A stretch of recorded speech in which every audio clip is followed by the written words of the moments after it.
Ladies and gentlemen, hey, hi, how you doing? Welcome back to the channel. Thank you so much for stopping by. We've got some rather interesting news that has surfaced recently in regards to, well, more greed in gaming. I know, huge surprise. There's a few companies out there that seem to prioritize it in some cases. EA in specific being one that's had a long track record in terms of doing some rather shady things and questionable decisions when it comes to their games. Unfortunately, it's been a common thing for a little while now, and Insider Gaming recently published a new report that I wanted to read and break down, because when I first saw this noti pop up on my Twitter timeline, I was like, there's no way that they're actually, I mean, there is a way, it's EA, anything's possible, but there's no way they're actually doing that, right?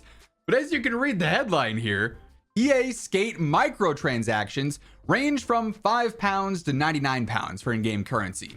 Here's the thing though, EA's new Skate game is not out yet. It's in a playtest right now, essentially a closed beta right now.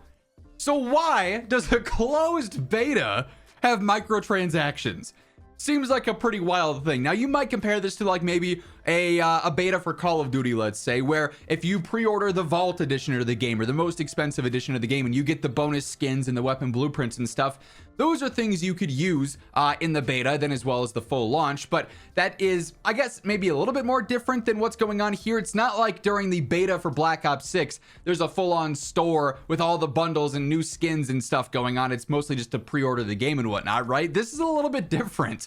They say on Tuesday night, Insider Gaming was the first to report of microtransactions being added to the closed alpha playtest. So I misspoke there. It's not even the closed beta. This is the closed alpha. This is like having a 2v2 gunfight beta in Call of Duty and them adding in COD points and a bunch of skins to buy, right?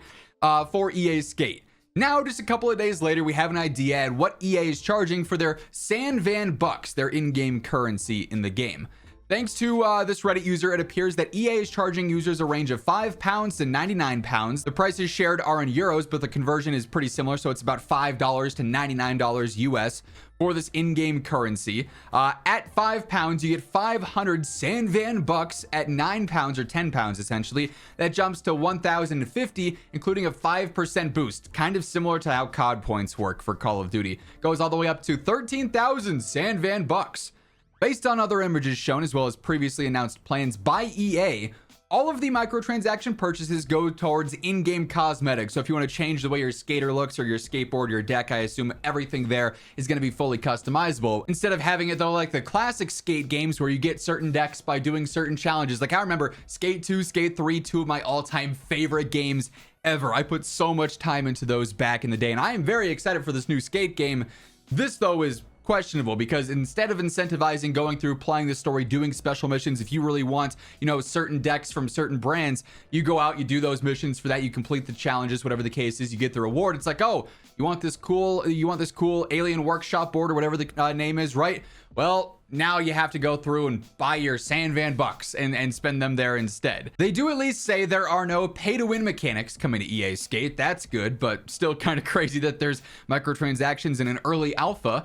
An example of an item that costs 200 Sandvan bucks is socks. So if you want to buy custom socks in a video game, spend your real life money. Same thing for board art or a tank top, for instance. So about the things that I was saying there. It's also worth noting that the microtransactions are currently only being added to PC and PlayStation players during this playtest.